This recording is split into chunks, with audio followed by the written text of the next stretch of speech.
curva de la cantidad de artículos que se comienzan a publicar desde los fines de los años 90 al 2010, 2011, y esto probablemente hoy día no he visto un artículo nuevo, sería un buen tema como para explorarlo y para publicarlo, ya que ustedes ven cómo en forma creciente ha llamado la atención la exploración de qué pasa con el cartílago. Es uno de los temas que nosotros tenemos de alguna manera pendientes. ¿Y por qué? Bueno, la incidencia de las lesiones de cartílago es importante. Ustedes ven cómo se llama, ya distintos autores nos muestran porcentajes altos de lesiones de cartílago en pacientes que se someten a una artroscopía de rodilla. Nosotros hicimos un estudio también y encontramos 43% de lesiones condrales en 250 artroscopías consecutivas, muchas de las cuales ni siquiera tenían un diagnóstico preoperatorio, eran hallazgos dentro de la cirugía. Entre un 5 a 10% son pacientes jóvenes que están sobre todo en actividades deportivas.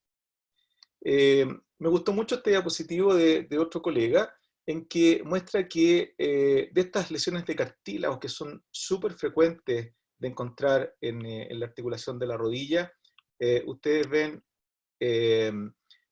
cuáles son realmente sintomáticas, cuáles no son sintomáticas. Algunas producen dolor, otras no producen dolor. Las lesiones de cartílago siguen siendo para nosotros, primero, una patología del punto de vista de la incidencia muy importante, y segundo, un dolor de cabeza en términos de que muchas veces las lesiones se presentan como un hallazgo y otras veces generan dolor. En deportes, sabemos que las cargas mecánicas repetitivas van a conducir a un daño de la matriz del cartílago.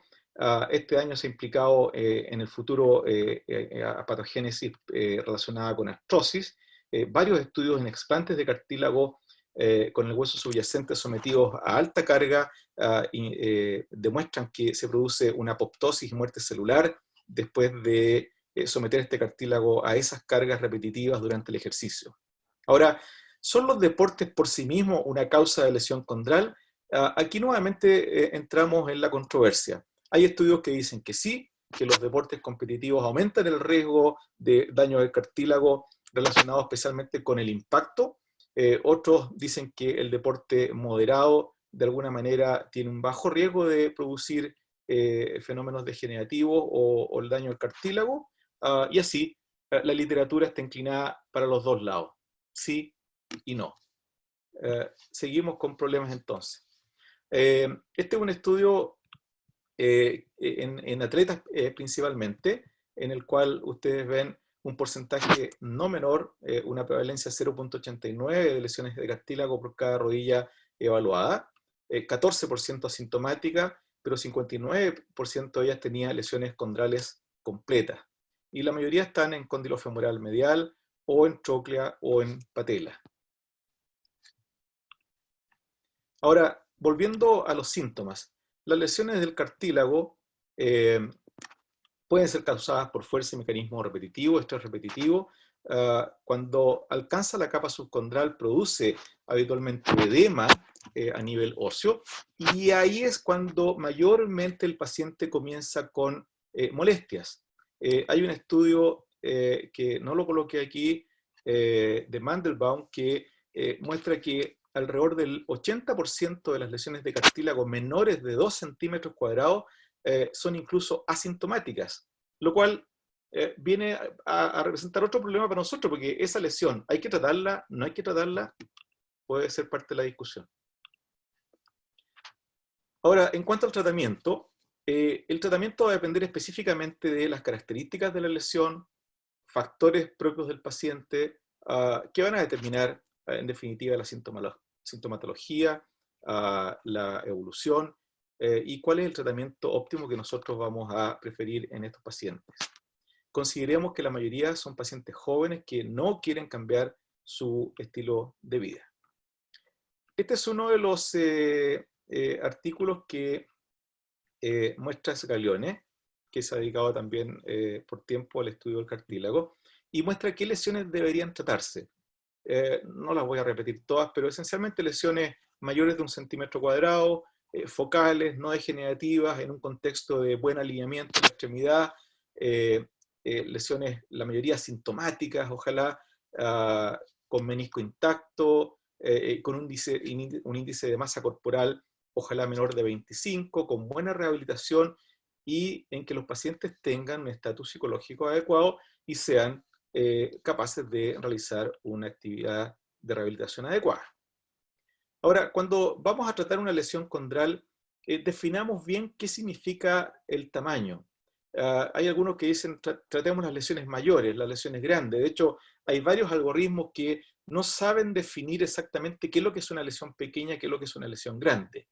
En general, y esto es bien general, hablamos de lesiones pequeñas, aquellas menores de 2 centímetros cuadrados. El sitio. Sabemos que es distinta la lesión de cóndilo femoral que troclear, patelar o de platillo tibial. Hoy día tuvimos otra charla de lesiones condrales y vemos que las lesiones de platillo tibial casi nadie las considera incluso como parte del tratamiento que vamos a hacer en una lesión de cartílago en la rodilla. La profundidad es súper importante. La lesión puede ser superficial y caer dentro de la clasificación de ICRS de 1 a 4, o puede ser una lesión que afecta al hueso subcondral y va más allá de 2-6 milímetros de profundidad. La etiología, si es traumática, si es degenerativa, si es una osteocondritis disecante, también nos va a ayudar a definir nuestro tratamiento y finalmente si es una lesión compleja o bien asociada a otras lesiones. Ahora, ¿en qué estamos en este año 2020? Seguimos con una serie de tratamientos que reparan a través de fibrocartílago. Aún está vigente el trasplante osteocondral autólogo y aloinjerto también. Hay varias terapias basadas en células, especialmente condrocitos, otras basadas en células mesenquimáticas y su expansión. La mayoría tiende a reproducir un tejido hialino-like y no un tejido hialino verdadero. Hay nuevas matrices y scaffolds que se están estudiando. Hay factores bioactivos como el Cargel y otros factores que podrían estimular el fenómeno inductor de condrogénesis. Y se está trabajando también en terapia génica y en ingeniería de tejidos. De las técnicas vamos a hablar rápidamente de cada una de ellas, vamos a ver qué es lo que hacemos en nuestro medio. Destaqué microfractura, injerto osteocondral autólogo, porque son sin duda las técnicas que más utilizamos nosotros en nuestro arsenal terapéutico diario. Este diapositivo se lo robé a uno de mis fellows, al doctor Prado. Me pareció bueno ponerlo porque ha habido mucha especulación con el tratamiento que se llama condroplastía, térmica o abrasiva, térmica o mecánica, como quieran llamarle. En el fondo es dejar una superficie con lesiones condrales que dejan una superficie regular, transformarla en una superficie más homogénea. Es un tratamiento que se usa esencialmente en lesiones tipo 2 y 3 que tendría como objetivo principal evitar la progresión de estas lesiones. Ahora, cuando son lesiones de espesor completo, solamente tiene como objeto delimitar bien los bordes y los hombros de la lesión antes de usar otra técnica quirúrgica.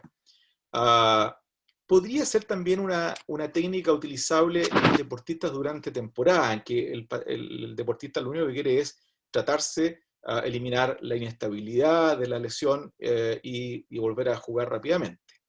Y en general son tratamientos bien aceptados y con una buena evolución del punto de vista de los resultados.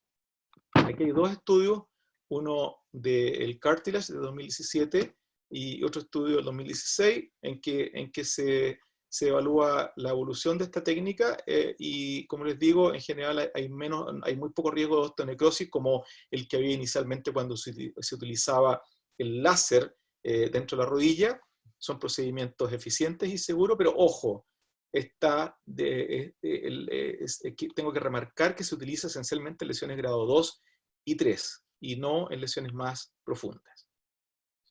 Vamos al caballito de batalla, que es sin duda la técnica número 1. microfractura. Esto va a ser pequeñas fracturas en la placa calcificada ¿cómo se llama? Conectar este hueso subcondral con un sangramiento mediado y que transporta células mesenquimáticas al lecho, es probablemente nuestro primer tratamiento de elección en las lesiones condrales. Esta es una encuesta europea en que ustedes ven la microfractura es la técnica más utilizada. Y no solamente ¿cómo se llama? En Europa, también en grupos específicos como los deportistas. Nuestra realidad es la primera opción de tratamiento del lesión de grado 4, es poco invasivo, es técnicamente simple, tiene baja morbilidad, crea ese coágulo que se adhiere a una superficie rugosa dentro del defecto. Ese coágulo, algunos le llaman el superclot, el supercoágulo. ¿Por qué? Porque estaría en gran parte invadido por células mesenquimáticas que rellenarían en el tiempo ese defecto con un fibrocartílago. Sin duda es costo efectivo, es rápido y seguro. El problema esencialmente es que repara con fibrocartílago y que requiere una rehabilitación muy especial. Steadman ya lo decía en sus primeros trabajos, entre 8 y hasta 12 semanas de descarga y acompañada de movilización pasiva continua. El problema de la microfractura es que en los análisis sistemáticos a largo plazo, lo destaqué en rojo, el resultado es poco claro. Vamos a ver un poquito más adelante que ya no es tan poco claro como se decía el año 2009, y las nuevas revisiones sistemáticas muestran que los resultados se deterioran rápidamente en el tiempo. Ahora, ¿en qué paciente tiene mejor resultados con una microfractura?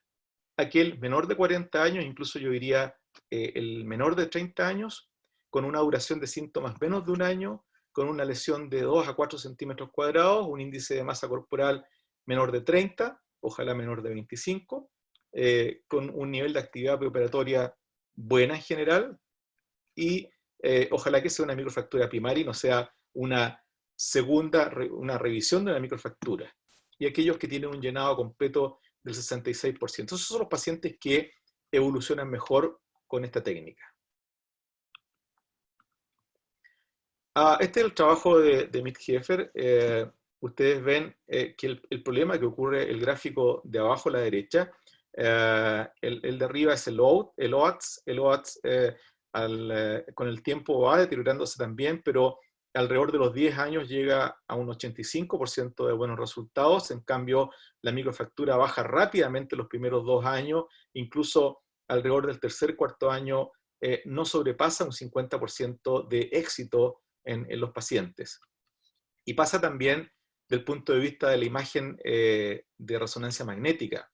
Los llenados completos llegan a ser solamente entre un 18 y un 95%, y el llenado pobre entre un 17 hasta un 57%, con poca integración, es decir, tampoco son muy buenos. Del punto de vista del hueso subcondral se produce un sobrecrecimiento en un porcentaje que va entre un 30 hasta un 45% de los pacientes. ¿Qué es lo que pasa? Muchas veces no ocurre este supercoágulo, no ocurre la transformación a fibrocartílago y el hueso responde creando más hueso, y lo que se produce ahí es un verdadero osteofito. ¿Qué ha pasado entonces? Perdón. Lo que ha pasado es que han aparecido técnicas nuevas que tienden a mejorar el resultado de esta microfractura, y aparece el concepto de nanofractura, en que no hay compactación del hueso, no hay una fractura del hueso subcondral, no hay un efecto de sellado, y en general también hay menos necrosis. Esto tiene que llegar a la médula ósea más profunda, y ustedes ven que la microfractura penetra alrededor de 3 milímetros en profundidad, conecta con algunos canales vasculares, pero la nanofractura es más pequeña desde el punto de vista del diámetro y se profundiza más allá de 9 milímetros, llegando a más de 1 centímetro muchas veces, por lo cual hay más posibilidad de que estos canales vasculares llenen el defecto con un tejido realmente con células mesenquimáticas, y hay una compactación trabecular, lo que restaura mejor la arquitectura normal del hueso. Esos son los resultados que se han visto. Ustedes ven aquí una microfractura, aquí una nanofractura, y qué es lo que pasa desde el punto de vista del sellado de esa lesión. Voy a volver atrás. El sellado de esa lesión versus esta, que es un sellado mucho más parecido a la arquitectura normal del cartílago. Aún así, los resultados de la microfractura versus la nanofractura no son tan distintos desde el punto de vista de los resultados clínicos. ¿Qué ha pasado con la microfractura? Hoy día ustedes ven un montón de elementos que tienden a aumentar el resultado de la microfractura. Inyectarle ácido hialurónico, ponerle el quitosan con Cargel, poner una matriz de biocartílago nitronizado, colocarle PRP, colocar membrana, etc. Es decir, no estamos contentos con el resultado de la microfractura por sí sola, y hoy día tendemos a hacer un procedimiento extra para mejorar el resultado. Ya lo vamos a ver más adelante. Vamos a pasar a la transferencia osteocondral autóloga.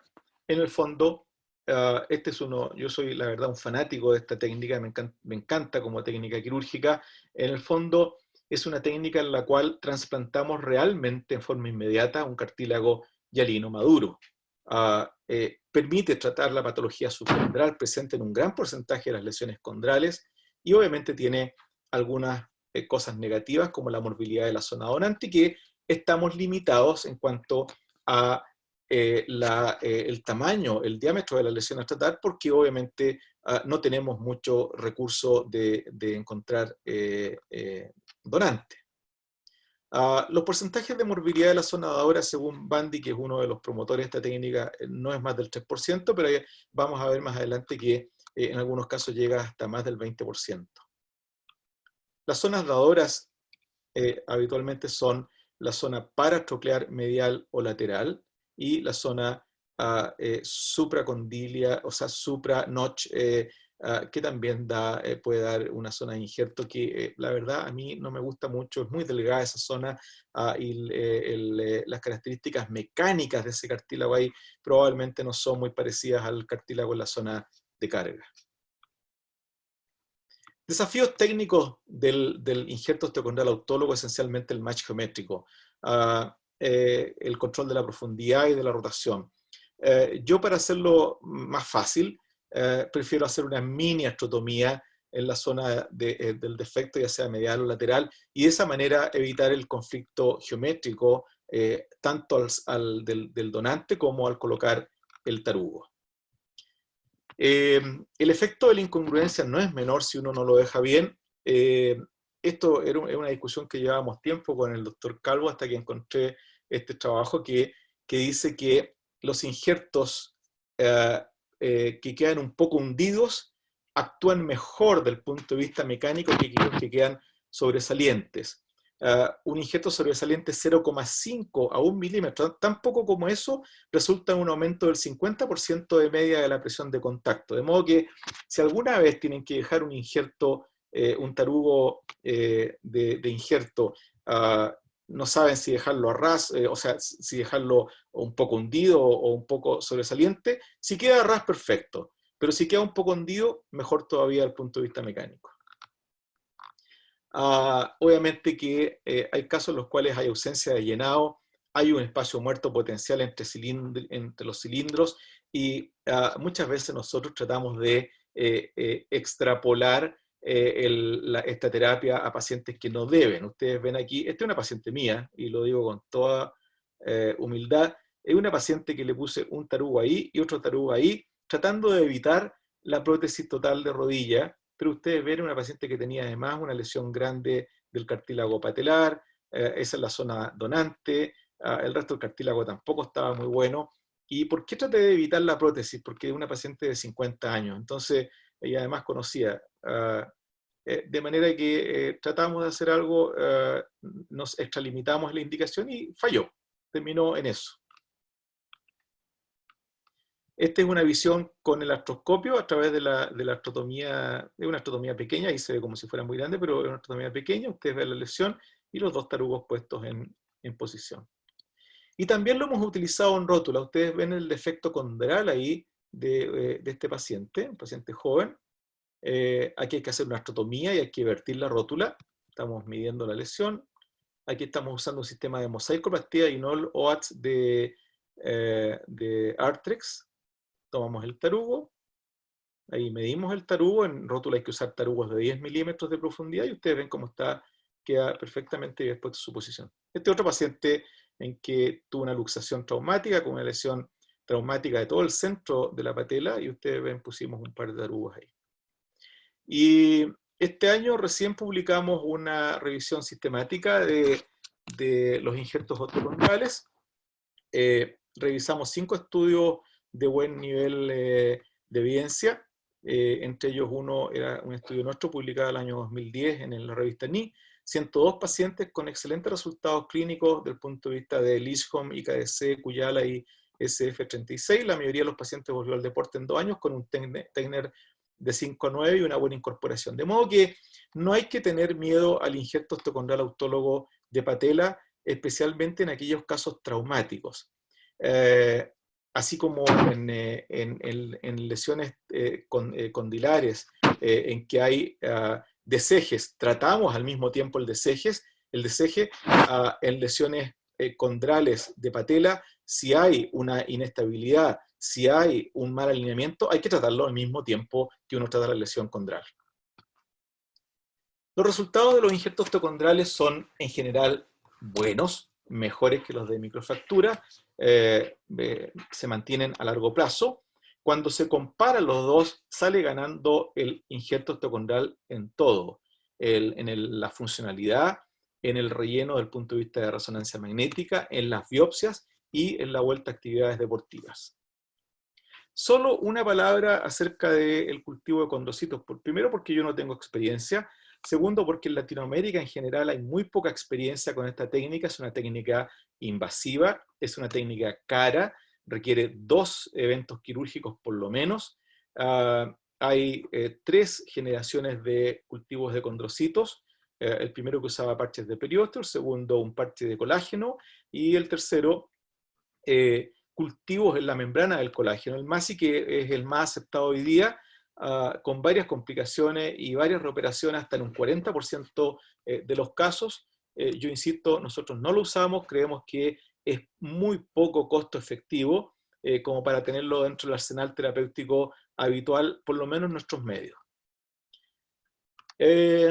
Cuando tomamos todas estas primeras técnicas de resurfacing condral, microfractura, OATS y ASI, en general vemos que la falla es más de la microfractura que los cultivos de condrocitos a largo plazo de seguimiento.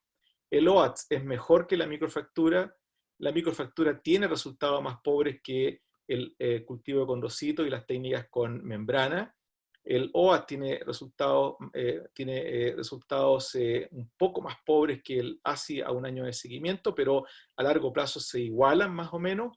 El retorno deportivo es mejor en el injerto osteocondral que en la microfractura.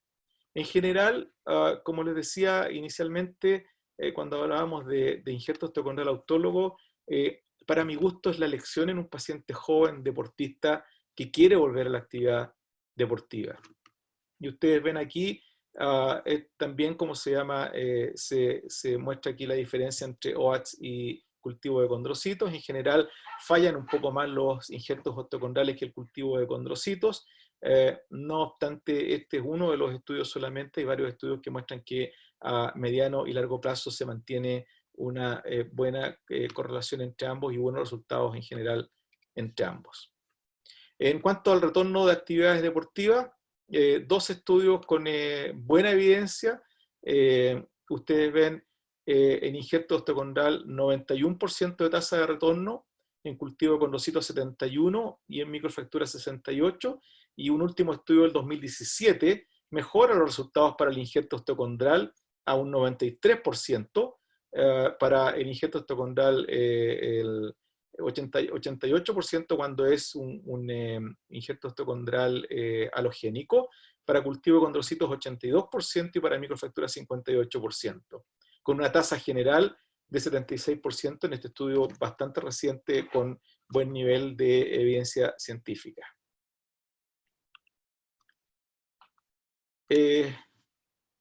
un poco de té y seguimos. ¿Y cómo sigue el cuento de aquí para adelante? ¿Cómo ha avanzado la traumatología? ¿Cómo han avanzado los estudios científicos en este campo? En general, hay nuevas técnicas hoy día que se usan y que apuntan a métodos alternativos de fijación, a membranas reabsorbibles, a técnicas alternativas del manejo de células y a tejido halogénico. Uno podría dividir estas técnicas en dos categorías. Aquellas que usan terapias basadas en células que usan condrocitos o stem cell, y dos, las terapias libres de células que usan sintéticos que tienden a mejorar el proceso reparativo endógeno o a estimular el fenómeno ¿cómo se llama?, de condrogénesis. Vamos a hacer una evaluación bien sucinta también de cada uno de ellos, porque si no estaríamos hasta mañana aquí conversando. De las terapias basadas en células que usan condrocitos, todas son variaciones del cultivo de condrocitos y de alguna manera utilizan el condrocito con un carrier o con un transportador, como por ejemplo las membranas de colágeno. La mayoría requiere del cultivo de condrocitos ex vivo. Por ejemplo, el BioCART-2, que cosecha artroscópicamente el condrocito, los cultiva ex vivo y los pone en un scaffold, como se ve en esa figura. El CASI, que es un sistema que usa condrocitos autólogos en una membrana reabsorbible, difiere del ASI normal ya que usa una membrana sintética y es muy parecido al BioCAR-2. El de novo ha estado de moda y lo popularizó Brian Cole del Rush en Chicago. Usa un cartílago morcelizado juvenil que se aplica directamente al defecto. Este cartílago liberaría sustancias relacionadas con el colágeno tipo 2 y con condrocitos inmaduros que de alguna manera podrían llegar a producir esto en el tiempo, un relleno completo del defecto con un tejido más parecido a lo que es el cartílago. Hay varios estudios ya particularmente realizados por el grupo de Cole, con buenos resultados desde el punto de vista clínico, especialmente en condilofemoral, tróclea y patela. Hay un solo estudio que muestra resultados histológicos con un tejido también más fibroso que hialino, pero un poco más parecido a lo que uno piensa que es un tejido de cartílago hialino con colágeno tipo 2. El biocartilage de Arthrex no es otra cosa más que una matriz extracelular de haloinjerto. El objetivo es servir como un scaffold sobre microfractura, de modo que acompaña a la microfractura y mejora la cicatrización y el proceso de cicatrización de esta microfractura, produciendo un tejido mucho más parecido desde el punto de vista histológico al cartílago hialino también. Pero es matriz, no es partículas activas ni células. Aquí tenemos uno de los estudios hechos en equinos que muestra el estado previo y el estado post aplicación de este biocartilage. El CARE-S es un sistema inductivo de matriz también que utiliza una suspensión tridimensional de colágeno tipo 1, transformándolo en colágeno tipo 2, también hace un cultivo ex vivo de condrocitos y también han sido tratados más de 1000 pacientes en estos tiempos con resultados bastante ambiguos para mi gusto porque hablan de buenos resultados clínicos, pero es lo mismo que pasa con las microfracturas, pero no hablan de un resultado histológico. El ChondroSelect lo que hace es caracterizar, hacer un fenotipo especial de los condrocitos. Se utilizan aquellos condrocitos que más van a tener un potencial de formación de matriz condrogénica, suspendidos en ácido hialurónico. También hay buenos resultados de tipo histológico, pero principalmente en animales. El Hyalograph C no es más que una matriz de ácido hialurónico de segunda generación. Aquí los condrocitos crecen en esta matriz de ácido hialurónico. Se ha implementado, su implementación sigue los principios del cultivo de condrocitos también, y también muestra resultados favorables desde el punto de vista clínico. El MASI, que es la implantación de condrocitos autólogos en una matriz inducida, previene las dificultades originales del cultivo de condrocitos también requiere la expansión de los condrocitos en cultivo y utiliza una matriz de colágeno tipo 1,3 como el ChondroGuide, como un transportador, con mejores resultados desde el punto de vista clínico, con menos reoperación por hipertrofia, como era la costumbre cuando se utilizaban estas técnicas en que era el parche de periósteo el transportador. En cuanto a las células que usan stem cell, este es un estudio que hicimos nosotros sobre el potencial regenerativo. Stem cell por sí solas tienen un potencial regenerativo condrogénico cuando uno las induce con factores como el TGF-beta3. Hay varios estudios que se han hecho, especialmente en animales, donde se muestra que su expansión en ex vivo tiene propiedades de células madres y estas pueden derivarse a condrocitos. Hay pocos ensayos clínicos reportados de verdad con seguimientos y con evidencia a nivel tipo 1. El condrogen es un tipo de células mesenquimáticas derivadas de médula ósea de donantes adultos que se mezclan con ácido hialurónico y se inyectan directamente en la articulación. Hay algunos estudios preclínicos que muestran una protección condral en modelos con artrosis post-menisectomía. El uso de factores plaquetarios y células mesenquimáticas autólogas como las aspiradas de médula ósea, inicialmente ¿cómo se llama? En los estudios de Alberto Gobi de Italia, en que se combina este PRP con células mesenquimáticas y cubren el defecto con una membrana de colágeno. Tiene en general buenos resultados clínicos también, pero poco desde el punto de vista de histología. Este es un estudio en que se usa esencialmente un plasma rico en plaquetas asociado a lesiones de cartílago, en que se muestra que los tejidos cultivados con PRP muestran una capacidad mecánica compresiva muy superior, o sea, hay un efecto positivo del PRP en la relación mecánica del tejido creado, y asociados a microfracturas. Hay algunos estudios como este que también muestra una microfractura mejorada, con mayor regeneración y un tejido histológico más parecido al cartílago cuando se usa el PRP. Ahora, el PRP para mi gusto sigue todavía en discusión. Hay otros trabajos que hablan todo lo contrario. Este es un paciente nuestro que es el doctor Calvo. Operamos por una secuela o una osteocondritis disecante con ese cuerpo libre y ese gran defecto osteocondral en zona de carga. Ustedes ven ahí la lesión y el defecto que queda después de retirar ese cuerpo libre prácticamente. En él hicimos una técnica parecida a la que desarrolló Gobi. Aspiramos médula ósea de la cresta ilíaca, sacamos injerto también de la médula ósea, ese morcelizado lo aplicamos sobre el defecto, aplicamos una membrana, hicimos el centrifugado de este PRP y células mesenquimáticas, lo aplicamos localmente ahí con una inyección y sellamos el defecto con fibrin glue. Y aquí ustedes ven la lesión al poco tiempo de evolución y después al plazo mayor con un tejido regenerativo ahí. El paciente volvió a hacer actividades bastante normales y hasta ahora no ha mostrado mayor síntomas en esa rodilla. Pero estos son casos anecdóticos, ¿no? Yo no quiero decir que esto sea lo que haya que hacer en estos casos, sin duda que son casos en los cuales uno no tiene muchos recursos para rellenar esos defectos.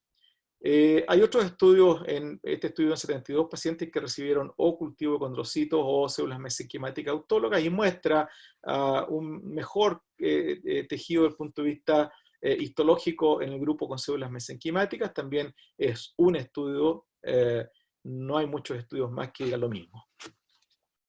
Por último, están las terapias libres de células que usan los sintéticos para mejorar los reparativos endógenos. Estas se basan esencialmente en que todas las técnicas que mostré recién son costosas, requieren de más de un procedimiento. Estas terapias lo que pretenden es modular el medio para postular una respuesta reparativa del propio paciente implantando algunas matrices. Este sistema que van a escuchar ustedes que se llama MAS, se llama MAS porque utiliza una Mesenchymal Augmentation Scaffold Stimulation, o sea, utiliza estos scaffolds para mejorar la condroinducción a través de lo que ellos llaman una técnica de ingeniería de tejidos. Ahora, no es tanta ingeniería de tejidos tampoco, sino que es un poco más de lo que hemos visto. Utiliza estos scaffold como el AMIC, el biocartilage, el Cargel, o algunos hidrogel o el mismo PRP sobre el scaffold para aumentar la capacidad de la microfractura. Lo más típico, lo más clásico es el LAMIC, que utiliza una membrana de colágeno sobre la microfractura para mejorar el estímulo reparativo condral. El Cartiform es otra forma que es en el fondo una malla de cartílago hialino viable preparada para optimizar las interacciones del tejido mesenquimático después de la microfractura. Se coloca de acuerdo al tamaño de la lesión, cubre la lesión y la mayoría de los estudios son esencialmente en animales con buenos resultados. Lo que estamos usando nosotros particularmente en este ambiente para estimular la reparación es el quitosanglicerol fosfato. Está disponible el Cargel en nuestro medio. Este gel se mezcla con sangre del paciente y se pone en el defecto microfracturado. Ya hay varios estudios desarrollados por un grupo canadiense, esencialmente con Forriol dentro y Restrepo en estos grupos, que mostró buenos resultados a 1 año y después a 5 años plazo. El modo de acción del Cargel esencialmente tiene una matriz que estabiliza físicamente el coágulo sanguíneo en la lesión del cartílago. Segundo, impide la retracción del coágulo una vez formado y produce más adherencia a las superficies de la lesión del cartílago, actuando como un verdadero scaffold. Ahí están los estudios inicialmente y a 5 años plazo, que muestra un mejor relleno del defecto. Este es un paciente nuestro que tenía una lesión condral de la patela. Ahí se ve esencialmente el defecto en el T2 mapping. Ustedes van a ver ahí el tipo de lesión, la lesión tipo 3 y 4 en parte, aquí era 4, y después del debridamiento.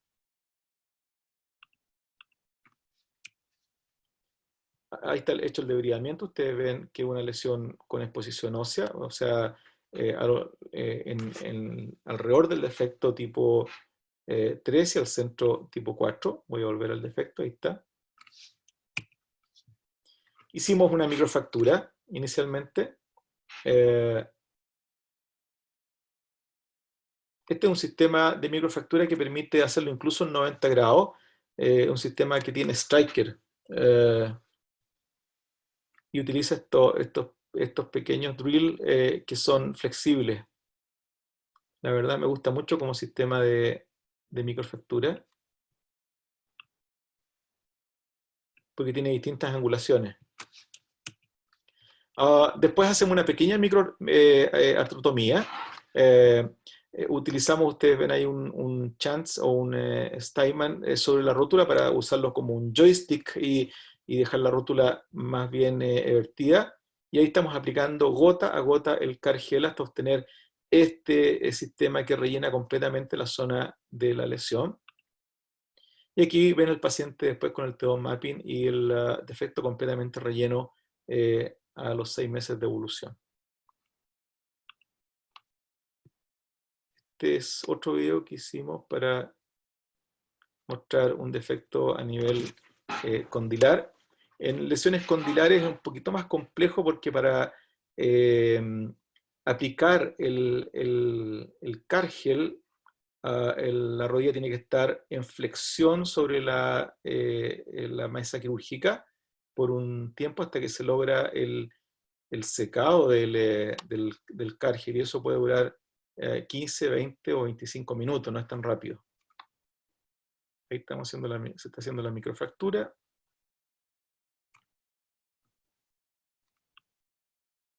Voy a apurar eso. Hay que secar muy bien el ambiente, sacar todo el líquido, y ahí se aplica, en realidad hay que aplicarlo gota a gota, no tan rápido, para que vaya secando, para que se vaya formando realmente un scaffold ahí.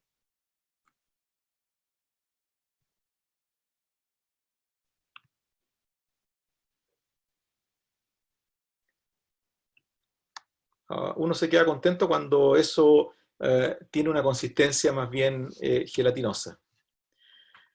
Ustedes ven en el mercado todo lo que hay nuevo en relación a resurfacing condral.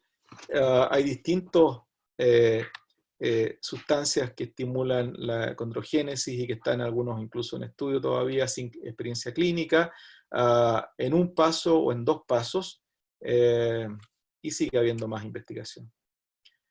Por último, en ingeniería de tejidos, hay estudios en células mesenquimáticas, en condrocitos, en scaffold, técnicas nuevas como el electrospinning y estas impresiones en 3D, en que uno podría eventualmente hasta hacer un tejido cartilaginoso nuevo e implantarlo directamente en el paciente. Esto es un poco ciencia ficción todavía, pero para allá vamos avanzando y probablemente está el futuro de estas lesiones.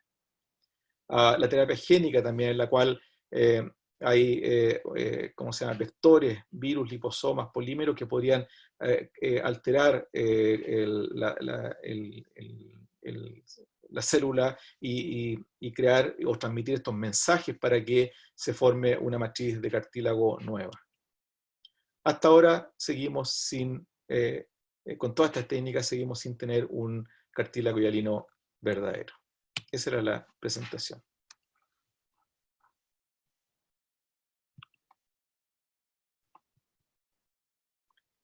Muchas gracias, doctor Figueroa.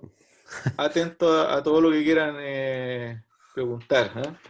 Bueno, la verdad que hay bastantes preguntas. Le vamos a ceder el micrófono al doctor Luis Goitia para que él pueda hacer las preguntas respectivas, ya que está de coordinador. Gracias por las aclaraciones y después también hay que saludar al doctor Rafael Calvo, que está presente también en el chat, así que es un gusto. Calvito, saludos. Le vamos a poner el micrófono si él también quiere dar alguna opinión. Doctor Goitia, por favor. Buenas noches.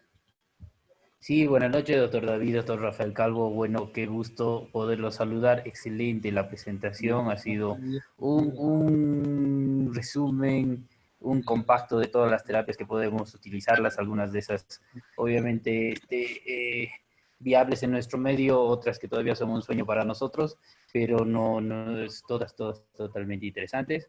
Ahí le paso algunas preguntas que tenemos nosotros acá en el chat.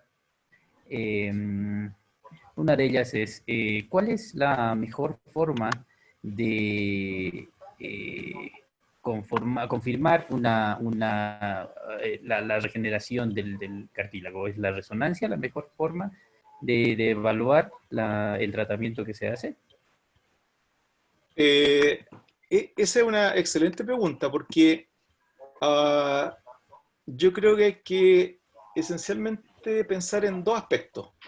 Uno es qué es lo que queremos ver nosotros. Obviamente que si lo que queremos ver es incorporación, relleno del espacio que estaba sin cartílago, claro, la resonancia magnética, ojalá de alta definición, estoy hablando de una resonancia de 3 Tesla, o es la resonancia mejorada con estos sistemas de T2 mapping, o D-Genbrick, podrían ser excelentes elementos para hacer un diagnóstico de imágenes. Pero el que esté relleno, el defecto, no significa de que haya un cartílago hialino, necesariamente. Significa que está relleno nomás. Pero puede ser un cartílago fibroso 100% y no tener nada de cartílago hialino. Ahora, yo particularmente las microfracturas, con o sin enhancement, con el Cargel, prefiero hacerlas con T2 mapping. Me parece que es mejor porque el T2 mapping tiene una base del punto de vista se basa en la cantidad de líquido dado por la cantidad de proteoglicanos que hay localmente, ¿te fijas? Entonces, me parece que tiene mayor sensibilidad. Los injertos osteocondrales los sigo también con resonancia magnética a los 3 y a los 6 meses, y ahí sí es importante ver la incorporación del tarugo óseo al hueso. Ahí uno no sigue esencialmente el cartílago, sino que sigue qué pasa desde el punto de vista de la incorporación hueso-hueso. Perfecto. En casos en los casos en los cuales no hay resonancia magnética disponible, el ArthroTac es una buena herramienta. Muy bien. Doctor, una pregunta mía. Bueno, el PRP cada vez está siendo más estandarizado, tenemos más protocolos mucho más reglados, pero en cuanto a las células madre, ¿realmente estamos colocando células madre? Porque es cierto eso que en el aspirado de médula ósea, las células madre son realmente muy escasas. Entonces, ¿se puede llamar un tratamiento en base a células madre? Uh-huh. Bueno, las células madres se han prestado para todo, ¿eh? Yo creo que si yo fuera una célula madre, estaría muy disgustado por que han usado mi nombre para todo, ¿ya? Y han proclamado que las células madres van a resolver el mundo. Ustedes vieron, no sé si lo vieron ustedes en las noticias hace poco, que salió un artículo de que las células madres mejoraban el coronavirus también, ¿ya? Y salió un artículo de un grupo que mostraba, al final eran 5 o 7 pacientes a los cuales le habían puesto células madres, pacientes casi terminales, y aparentemente algo había mejorado, no sé, pero la célula madre se ha prestado para todo porque vende. Y tal como dice Luis, las células madres en general, primero, hablar de célula madre es hablar de la gran célula, la que tiene totipotencialidad. Pero ¿cuáles son las células madres que van a formar generalmente tejido condroidio? Son las células mesenquimáticas, ¿ya? Y efectivamente, como dice Luis, las células mesenquimáticas están en un número importante en la médula ósea, pero que varía de paciente a paciente. Varía incluso del momento en que tú lo tomas. ¿Qué es lo que uno debiera hacer desde el punto de vista? Y por eso que de ahí viene todos los mecanismos de expansión de células mesenquimáticas. Lo que uno debería hacer es que cuando uno inyecta algo, debiera saber qué está inyectando. Estoy inyectando PRP, estoy inyectando glóbulos blancos, estoy inyectando glóbulos rojos, estoy inyectando 100 células mesenquimáticas por ml, o estoy inyectando una célula mesenquimática por ml, de modo que uno debiera saber qué es lo que está colocando y hacer probablemente una citometría de flujo de cada cosa que coloca, y no decir que coloca células madres de una. Los estudios que se han hecho de buen nivel científico habitualmente lo que hacen es expandir las células mesenquimáticas, tomar los marcadores de esas células y efectivamente comprobar que son células mesenquimáticas y inyectarlas en distintos volúmenes a la articulación. Hay un estudio bueno de Magnus, del grupo de Magnusson, que utilizó distintas cantidades, pero esencialmente lesiones meniscales.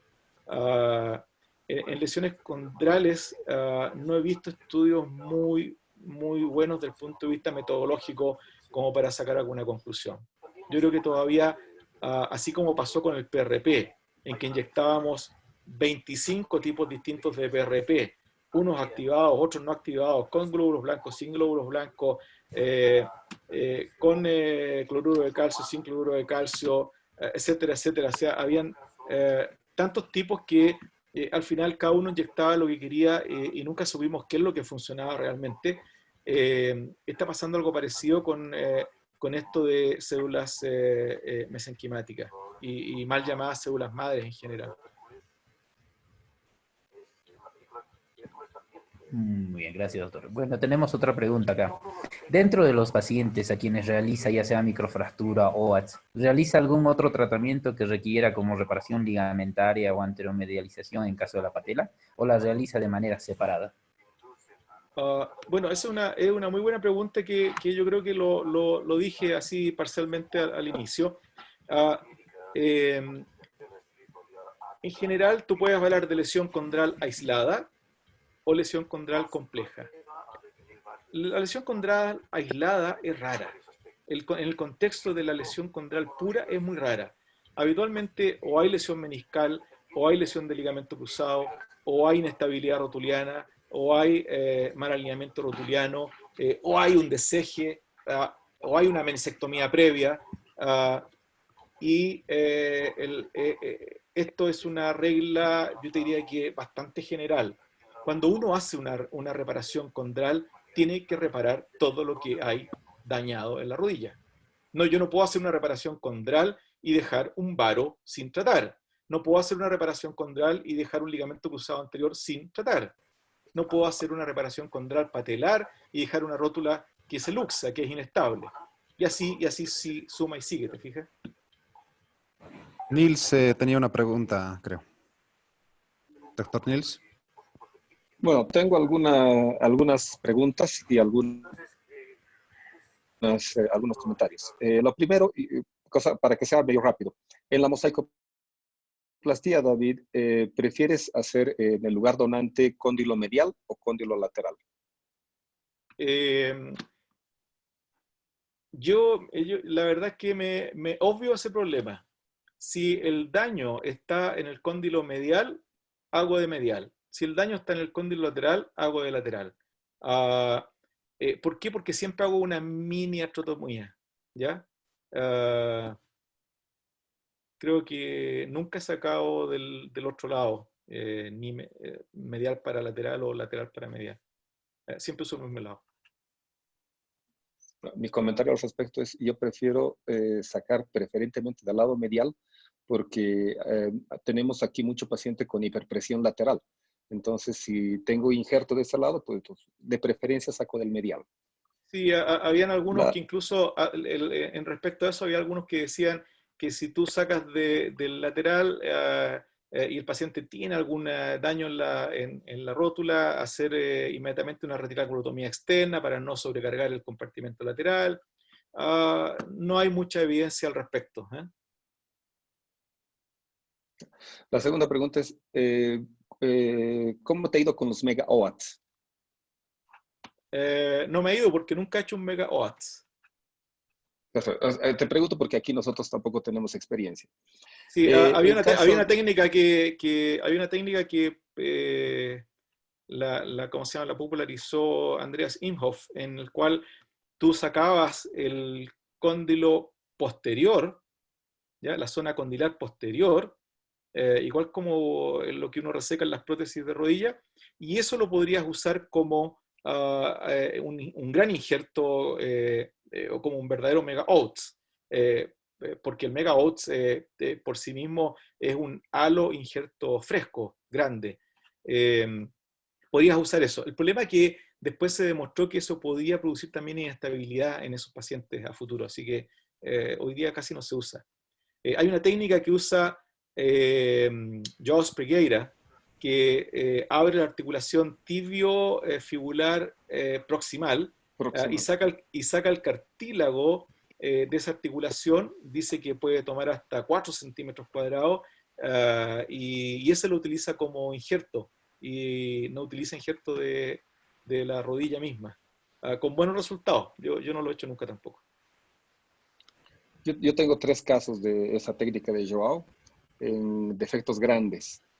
Exacto, está hecho para defectos grandes. Exacto. Mi experiencia es que ha funcionado porque se ha rellenado, no han necesitado prótesis, nada, pero no han tenido la misma actividad, no han conseguido retornar a la misma actividad del 100%, ha debido quedar en un 60-70%. La otra pregunta es, ¿tú usas PRP? Si usas PRP, ¿prefieres con glóbulos blancos, sin glóbulos blancos, etcétera? Y si, en tu experiencia, mezclas con ácido hialurónico o no. En general no uso PRP. Hicimos varios estudios con PRP, un PRP que se llamaba Magellan, que era de Limbatex, creo. Hicimos un estudio en ligamentos cruzados, pero en cartílago nunca lo hemos usado. Ese PRP tenía glóbulos rojos y tenía glóbulos blancos, y era un PRP activado. Algunas veces usamos el APC, que es un plasma rico en plaqueta verdadero, sin glóbulos rojos, sin glóbulos blancos, y la verdad es que tampoco vimos resultados distintos. Ahora último hicimos un estudio de concentrado de médula ósea en ligamento cruzado y tampoco hay resultado distinto. O sea, yo estoy un poco desanimado con el uso de PRP y concentrado médula ósea, porque veo que no aporta mucho, por lo menos en ligamento. En cartílago hay muy poco estudio que lo avale también, así que no lo estoy usando. Ácido hialurónico sí uso. Uso mucho ácido hialurónico, especialmente en lesiones degenerativas, y muy empíricamente en algunos pacientes en los cuales hago microfractura y alrededor del cuarto mes de evolución les hago una inyección de ácido hialurónico. Me parece que el ácido hialurónico aporta algo desde el punto de vista de como un gel espeso lubricante que disminuye los coeficientes de fricción, disminuye un poco la inflamación también, y el rol condroprotector que le dan algunos, yo no lo tengo claro, no está demostrado, pero podría tener algo. Eso habría que entrar a demostrarlo científicamente. Tenía una pregunta más, pero con tu respuesta has respondido todas las cuestiones que había notado. Gracias. Gracias, Nils. Gracias, David. Vamos a seguir con las preguntas del doctor Goite, por favor. Muy bien, muy bien. Bueno, acá tenemos en pacientes adultos mayores con lesiones meniscales degenerativas y lesiones condrales. ¿Considera hacer una artroscopía para limpieza articular, considerando que eso pudiera evolucionar en una osteonecrosis? Oh, qué buena pregunta esa, me encanta ese tema porque es un tema que yo he peleado con mucha gente de la sociedad por eso. Hoy día, yo no quiero ser tajante, pero hoy día yo diría que en términos generales está proscrito hacer un aseo articular en un paciente que tiene lesiones meniscales degenerativas. Nosotros hicimos un estudio serio en que tomamos un grupo de 100 pacientes mayores de 50 años con lesiones meniscales degenerativas. O sea, ni siquiera era un grupo de mucha edad. Y las lesiones degenerativas eran lesiones grado 3, 4, grado 2, 3, incluso ni siquiera tampoco lesiones de artrosis. No podríamos hablar de artrosis con lesiones meniscales. Eran lesiones degenerativas iniciales en un contexto de lesión meniscal también. Y el seguimiento a mediano plazo demostró que un 30% de los pacientes de ese grupo evolucionaban muy mal. Incluso a un porcentaje alto de ese 30% se les tuvo que poner una prótesis de rodilla entre 1 a 2 años de evolución. Y el 70% restante controló parcialmente sus síntomas durante un tiempo, pero volvió con los mismos síntomas a futuro. Hoy día yo creo que un paciente que tiene una enfermedad degenerativa con lesión meniscal hay que tratarlo como enfermedad degenerativa, o sea, conservadoramente hasta que requiere una prótesis de rodilla. Perfecto. El doctor Fernando Espinosa tenía una pregunta. Por favor. Sí, acá. ¿Qué opina de la resonancia magnética nuclear con centigrama? Resonancia nuclear magnética y centigrama al mismo tiempo. Con centigrama, sí. No tengo ninguna experiencia. La única experiencia que he tenido en algunos pacientes es en el Spexity, o sea, centigrama óseo más TAC multicorte al mismo tiempo, pero centigrama óseo con resonancia al mismo tiempo, no tengo experiencia. Bueno, acá tenemos otro. ¿Cómo maneja un paciente de 40 años con lesión condral grado 3 en platillo tibial lateral de tipo traumático? Oh, las lesiones condrales de platillo tibial, como lo dije inicialmente, son un dolor de cabeza porque cuando son sintomáticas hay pocas herramientas que nosotros que podemos tener para tratarlas. Ahora, probablemente en un paciente de 40 años sintomático, con edema subcondral en la resonancia magnética, que no tiene un deseje y tiene una lesión traumática, probablemente yo le haría una microfractura y colocaría estos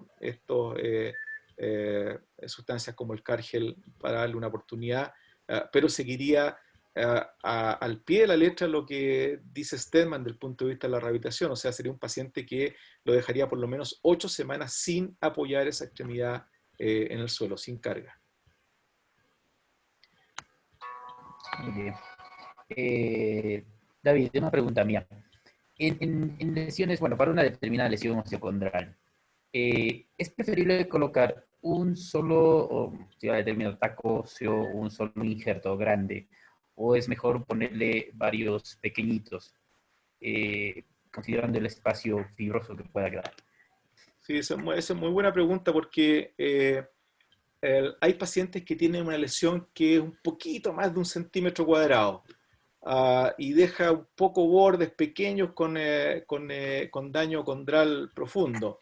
En esos casos yo prefiero colocar un tarugo. En general, en los resultados de injerto osteocondral, un tarugo bien puesto evoluciona mejor que 2 o 3 tarugos. O sea, la técnica de injerto osteocondral autólogo es mejor que la técnica de mosaicoplastía. Eh, por varios motivos. Ahora, tú tienes razón, que va a quedar un tejido de características distintas. En ese tejido lo que hago yo, hago una pequeña microfractura, pero prefiero un tarugo grande de 1 centímetro cuadrado que 2 tarugos de 8 milímetros o de 6 milímetros, por ejemplo. David, yo tengo una pregunta. ¿Qué pasa con esos pacientes que tienen dolor en la rodilla? Se les hace fisioterapia por bastante tiempo y no resuelven su cuadro. Se les hace una resonancia magnética y tienen algo de artrosis a nivel del platillo tibial. Hacemos que es la artroscopía y vemos que hay una lesión a nivel del platillo tibial, pero no tienen una lesión en espejo en el cóndilo. ¿Cómo tratamos esos pacientes? Bueno, o sea, depende. Yo te diría que estamos hablando de lesiones grado 4 con exposición ósea. Sí, Sí, pues, en ese paciente, si no es un paciente mayor de 40 años, yo insistiría esencialmente en microfractura con algún aditivo.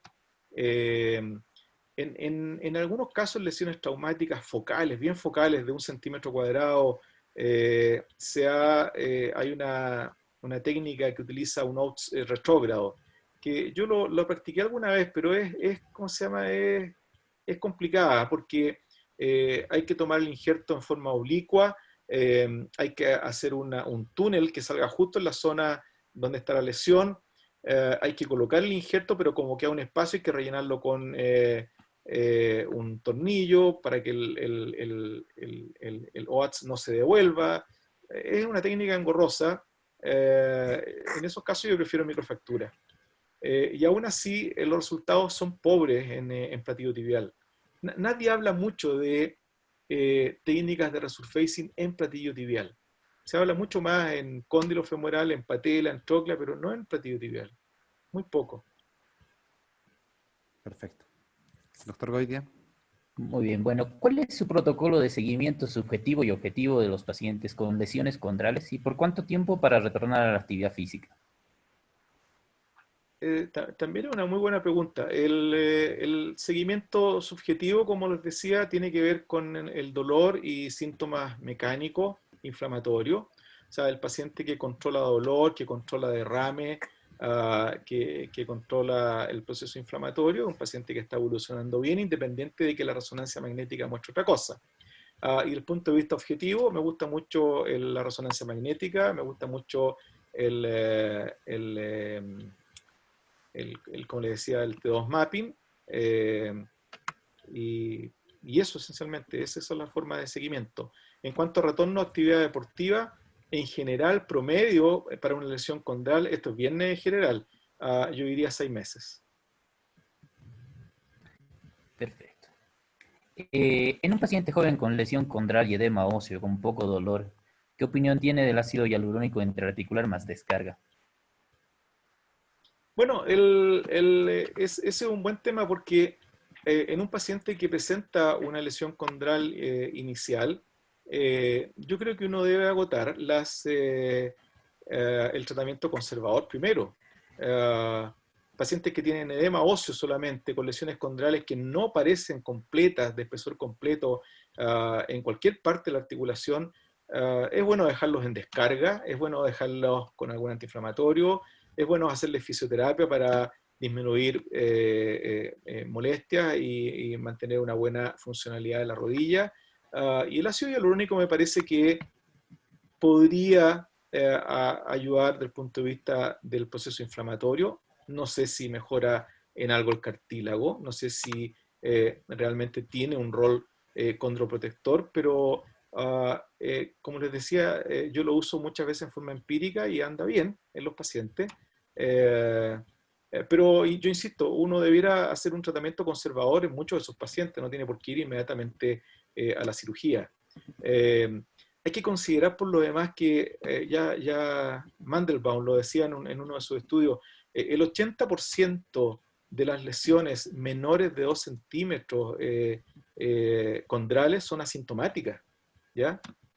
Muchas veces la causa de dolor o es otra, o es una sobrecarga, una lesión nomás, y pasado el fenómeno de sobrecarga mejoran los síntomas y no hay por qué tratarlas quirúrgicamente.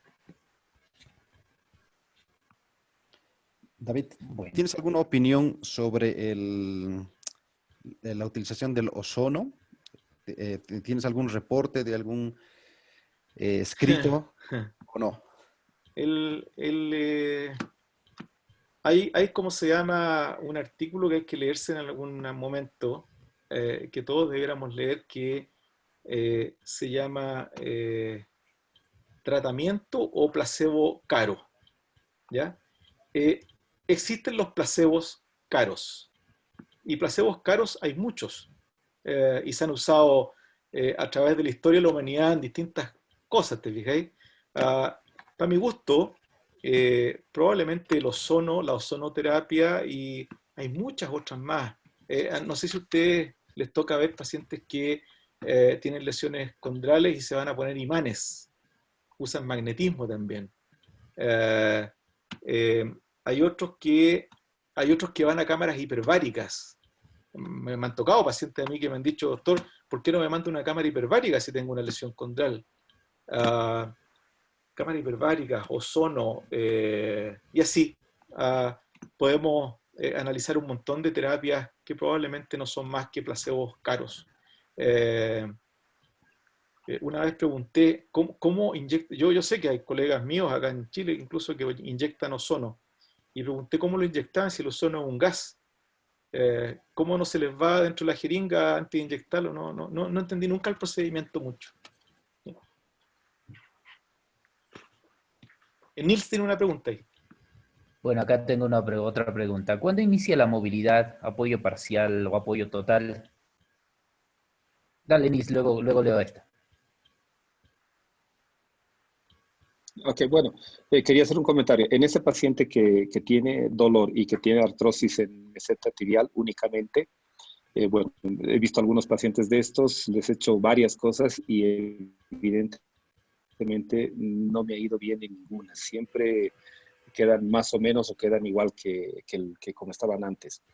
Yo creo que en este tipo de pacientes hay que hacer una escanometría, revisar el eje, porque probablemente es el eje el que está alterado, y si el eje está poco alterado, pero es posible hacer una osteotomía de varización o de validación, lo que necesite, eso va a liberar el compartimento y le va a mejorar, siempre y cuando hayas hecho la prueba, todos los tratamientos conservadores y no te está mejorando, y es un paciente tan joven que no necesita hacerse una prótesis, ¿no? Entonces, creo que esa es una buena medida para liberar el compartimento.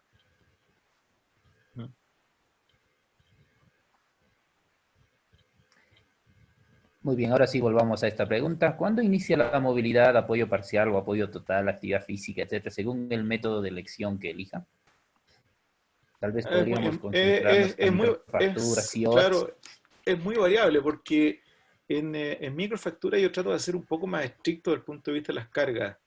Eh, los mantengo por lo menos 6-8 semanas con 2 bastones, carga, nosotros le llamamos carga simulada, en que el paciente toca con el dedo gordo el suelo, pero no apoya nada. Y de ahí para adelante 10% hasta llegar al 100% al tercer mes. Eso es microfractura.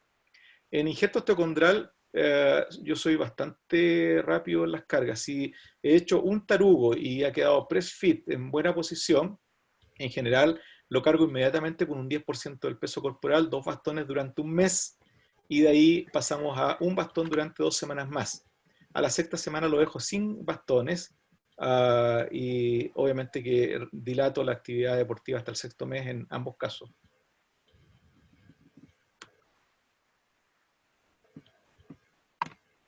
Muy bien, David. aquí tenemos una última pregunta en el chat. ¿Cómo maneja una condromalacia femoropatelar grado 4 y con desaxiación patelofemoral? Una condromalacia patelar grado 4 con... Desaxación patelofemoral. ¿Qué significa eso? Porque no sé lo que significa. Supongo que un DCG, o sea, alguna inestabilidad patelofemoral. Me imagino que algún mal alineamiento patelofemoral. Mal Ya. alineamiento patelofemoral. Bueno, las artrosis patelofemorales son un tema aparte. Yo tengo una charla súper bonita, si quieren darla, si quieren alguna vez la compartimos, sobre artrosis y lesiones patelofemorales, porque es un tema absolutamente aparte. Primero porque influye en un montón de factores, genéticos, mecánicos, alineamientos, inestabilidad, etcétera. Entonces, depende mucho de la edad del paciente. Si es un paciente joven que ya tiene lesiones grado 3, 4, y bueno, tiene un mal alineamiento, bueno, corrijamos el mal alineamiento y crucemos los dedos para que ese fenómeno degenerativo no siga avanzando. Si es un paciente mayor de 40 años o cerca de los 50, ahí, como se llama, no me gustan mucho los procedimientos de realineamiento ni de avance rotuliano en pacientes cercanos a los 50 años, porque en general tienen malos resultados.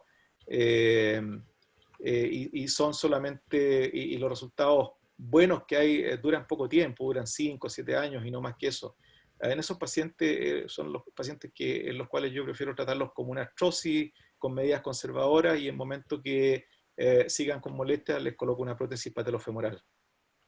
El realineamiento distal, el avance rotuliano específicamente, las técnicas de Maquet, hoy día están todas en desprestigio, porque si bien disminuyen la presión articular de la rótula en algunas partes, la aumentan en otras, y finalmente es pan para hoy y hambre para mañana.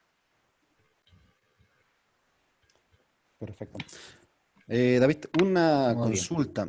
Normalmente nosotros cuando hacíamos la técnica del OATS y nos quedaba 1 milímetro sobresalido, pensábamos que al hacer el impacto de carga se iba a estabilizar. Entonces, con el concepto que tú nos has dado, ¿eso queda en otro plano? Sí, tenía ahí el mismo concepto que el doctor Calvo. Te lo enseñó mal Calvo. No, tuvimos esa discusión durante muchos años porque yo siempre prefería dejarlo un poquito hundido que sobresaliente. Y existía esa creencia que tú dices, Fernando, que si quedaba sobresaliente, al apoyar se iba a impactar. Puede que pase eso parcialmente en algunos pacientes, pero si el tarugo quedó justo tocando fondo y quedó sobresaliente, lo que va a sufrir daño ahí es el cartílago, y se va a dañar el cartílago y se puede incluso descabezar el cartílago. Yo he visto pacientes en los cuales se ha perdido completamente el cartílago y el tarugo quedó completamente adentro, el tarugo óseo, ¿ya? Entonces, hoy día este trabajo, como te digo, hecho por tierra esa teoría, y es mejor que quede 0,5 milímetros hundido que sobresaliente. Bueno, perfecto. Creo que ya estamos sobre la hora. Ya no tenemos más preguntas.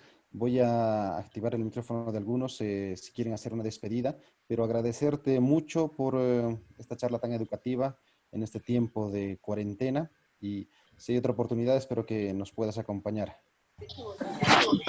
Siempre van a haber oportunidades de que nos...